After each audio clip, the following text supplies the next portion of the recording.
Gente, vale a pena montar uma carteira só com fundos imobiliários que custam próximo de R$ 10? Nesse vídeo eu quero te explicar quais os pontos positivos e negativos de investir somente em fundos base 10. Então vem comigo! Se você não me conhece, seja muito bem-vindo! Eu sou a Mari e nesse vídeo a gente vai falar aí dos fundos mais baratos da Bolsa de Valores e também quando esses fundos fazem ou não sentido para a nossa carteira. Lembrando que nada do que eu tô falando aqui nesse vídeo é para você levar como recomendação de compra ou de venda. É apenas a minha opinião e eu vou mostrar aqui para vocês por que eu invisto ou por que eu não invisto, combinado? A primeira coisa que eu quero que você entenda é sobre a questão de ser base 10 ou ser base 100. Os fundos imobiliários, eles dividem as suas cotas. Imagina um fundo imobiliário como um imóvel. Eu vou lá e divido ele em pequenos pedacinhos e chamo esses pedacinhos de cotas. Eu posso colocar esses pedacinhos menores, ali próximo de R$ 10, ou um pouquinho maiores, próximo de 100, 200, 300, e aí eu posso colocar o preço que eu defini ali. Mas qual que é a questão?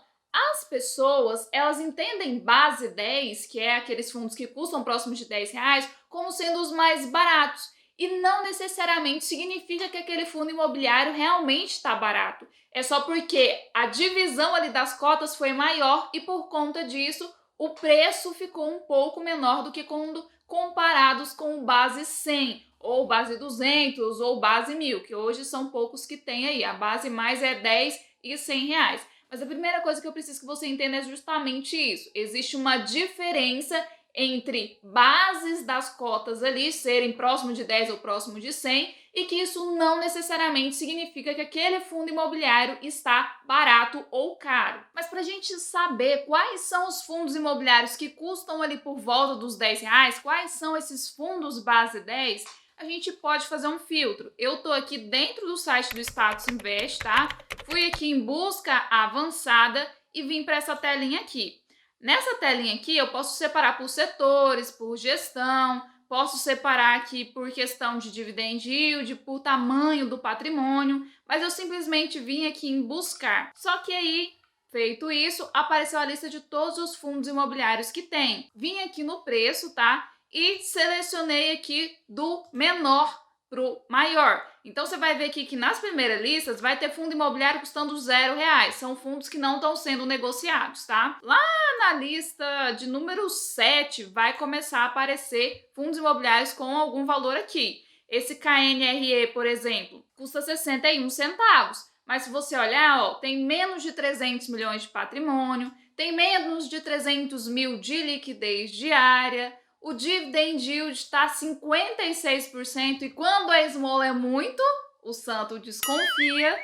Então, isso daqui já mostra pra gente alguns pontos, tá? Eu coloquei aqui, ó, você pode vir aqui nas configurações e colocar algumas colunas aqui que pra você faz sentido. Eu deixei só o ticket, que é o código do fundo, o preço, o dividend yield e o preço sobre valor patrimonial, a liquidez média e o patrimônio, tá? Pra quem não me acompanha há muito tempo ou talvez não lembra, para mim, patrimônio mínimo tem que ser esses 300 milhões, com esses dados que eu mostrei aqui para vocês, tá? Então vamos lá, eu quero só fundos imobiliários que estejam ali próximos de R$ 10, mas que tenham aí esses critérios, sejam bons fundos que atendem aí a minha estratégia. Então nessa primeira lista a gente só vai ter aqui o TORD 11, que está custando aí por volta dos R$ 4 e tem um patrimônio acima de 300 milhões, liquidez média também. Se a gente for dar uma olhada aqui, ó, são poucos que vai atender esse critério. Ó, esse daqui vai atender, tem mais de 300 milhões, tem liquidez acima de 300 mil, tem um P sobre VP de 573, então isso aqui já indica alguma coisa que aconteceu, e dividend yield de 0. Então, provavelmente, tem muito tempo que esse fundo não paga dividendos. E eu não preciso nem entrar no relatório para ver, isso aqui por si só já mostra, tá? Então, vamos dar uma olhada. Seguindo aqui, a gente tem o XPSF, que atende aí esses critérios. A gente tem aqui o KISO. O VIUR tem um patrimônio inferior a 300 mil, aliás, a 300 milhões. E a gente tem aqui, vamos continuar a nossa listinha, o GALG, que tem aqui, atende esses critérios, e também o VGHF, tá? Eu acho que é um dos poucos aqui. A gente tem o VGIR também, Vamos ver se a gente encontra mais algum. E a gente tem o NVHO. Ele atende a questão do patrimônio. Só que se a gente olhar aqui, ó, liquidez diária, 8K. Para quem não sabe essa questão de K, de M é milhões, tá? E K é 1.000. Então, 8.000 de liquidez diária é muito pouco. Tem que ter pelo menos aí 300 mil. Para mim, tá? Não é recomendação. Então, isso daqui já não atende. Então, sobra pra gente ainda aqui o MXRF. Passou aqui do MXRF, já são fundos de 12, 13 reais. Então a gente não vai mexer, a gente vai mexer só com esses mais baratinhos. Feito essa lista, o que sobrou aqui pra gente? Sobrou 10 fundos imobiliários, onde 7 são de papel. Então, se você for investir em fundos imobiliários que são próximos de base 10, primeiro ponto, a maioria são fundos de papel. Então, você não vai conseguir diversificar muito. Tem um de logística, nesse primeiro filtro que a gente fez. Lógico, se a gente for pegar aqueles próximos de 15, de 12, a gente vai encontrar algum pouco mais de variedade, mas é pouca, a maioria de papel, tá? E a gente tem 2 FOFs. Isso daqui indica pra gente o quê? Primeiro ponto, que eu não gosto tanto dos fundos base 10. Tem poucas opções. Quando eu falo opções, eu estou falando de segmentos, tá? De setores ali. Segundo ponto, a maioria tem patrimônio menor do que outros de base 100. Então, quando a gente compara o tamanho do patrimônio, quanto maior o patrimônio, mais difícil do cotista ter algum problema é. Por quê? Imagina o seguinte, se eu tenho 50 imóveis, ou seja, o valor do meu patrimônio é maior. Se um deles, um só DBO ali, o valor do meu aluguel, do rendimento que eu tenho ali todos os meses, praticamente não vai ser alterado. Agora, se o meu patrimônio é menor, a quantidade de imóveis ou a quantidade de papel, que é aqui o segmento aqui, ó, a quantidade de FOFs que eu tenho também é menor, na hora que um desses papéis der algum BO, eu vou sentir no meu rendimento e vou sentir isso também no fundo imobiliário em si. Se a gente der uma olhada, por exemplo, no Tord, ele está com P sobre VP de 0,31. Isso aqui, se tiver igual a 1, está no preço justo, abaixo disso está com um deságio, a gente chama. Mas qual que é a questão? É legal a gente comprar com P sobre VP menor que 1.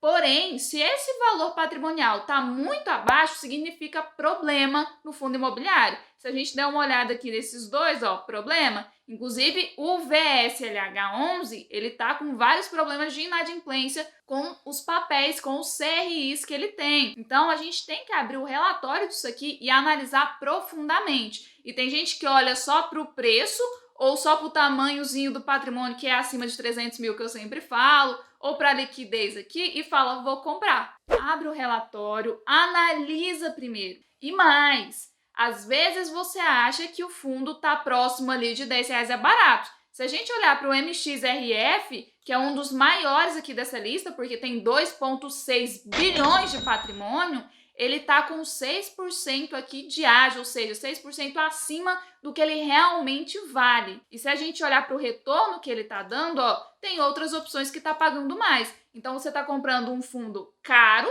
né, quando a gente compara com o valor patrimonial, e que tem outras opções mais baratas pagando mais. Não necessariamente esse fundo imobiliário aqui é bom ou ruim também, tá? Eu tô só fazendo um comparativo bem aleatório, sem olhar nos relatórios e sem analisar quais são os riscos, as vantagens e desvantagens de cada um desses dois fundos imobiliários. E o mais importante aqui, que aí você precisa analisar dentro dos relatórios. Normalmente, fundos menores, em quesito aqui de patrimônio, quando o patrimônio é menor, justamente são esses fundos que precisam se alavancar. O que é isso? Dívida, tá? Fundo imobiliário não pode ter dívida. Não pode ter dívida, mas ele pode se alavancar. Ele vai lá para o banco, para uma securitizadora e fala assim, galera, então, eu tenho esses contratos aqui para receber aí no futuro, nos próximos meses, me adianta esse valor aí, me adianta parte desse valor aí em dinheiro agora e depois eu pago para vocês. Então, ele faz ali um termo com o banco e tudo mais e consegue adiantar esse valor. Só que depois ele tem que pagar. Então, querendo ou não, isso é uma dívida. Ele não pode, por exemplo, ter uma dívida maior do que o valor dos aluguéis que ele tem para receber, ou o valor do patrimônio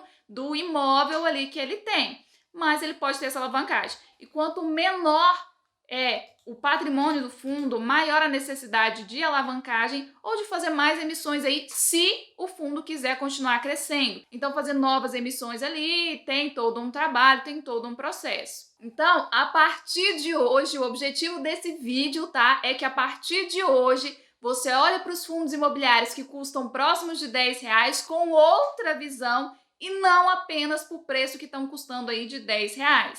Porque existem vários setores de fundos imobiliários e os fundos base 10 não têm essa diversificação de setores e muitas vezes quando você analisa, por exemplo, tem um de logística aqui, vou investir nele. Você pega esse fundo imobiliário aqui e analisa com outros do mesmo setor, às vezes você consegue encontrar qualidade em outro fundo imobiliário ali que custa próximo de R$100, superior a esse daqui. E eu não tô falando que esse fundo aqui é ruim, tá? De novo, é só uma comparação para você fazer e sugerir que você amplie os seus estudos. Mari, não sei analisar fundos de papel, não sei fazer isso aí que você falou. Qual o caminho que você me dá? Então, tem algumas playlists, tá? Aqui no canal de fundos imobiliários, de ações, explicando aí de vários setores, de vários fundos imobiliários, como eu faço as análises. Eu vou deixar 2 vídeos aqui no final para vocês assistirem, tá? Tanto de fundos imobiliários de logística quanto de papel, para vocês darem uma analisada em coisas que você pode aí estar analisando em vários fundos imobiliários na hora de você estar fazendo suas pesquisas. E aqui nessa lista, por exemplo, uma das coisas que eu gosto de analisar, quando não é um fundo de papel, igual, por exemplo, o Galga é um fundo de tijolo. Quando é fundo de tijolo, que tem um imóvel físico ali por trás,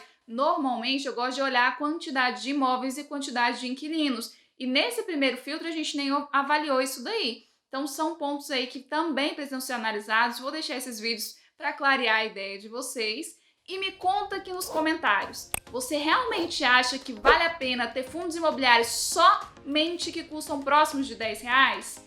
Ou que isso é uma ideia de jirico e pode dar muito errado? A minha opinião, vocês já sabem, não foquem em valor, foquem em qualidade. Mas quero saber a opinião de vocês, então deixe aqui nos comentários. Se você gostou, não esquece de deixar o seu like e eu te espero nesses próximos vídeos. Tchau!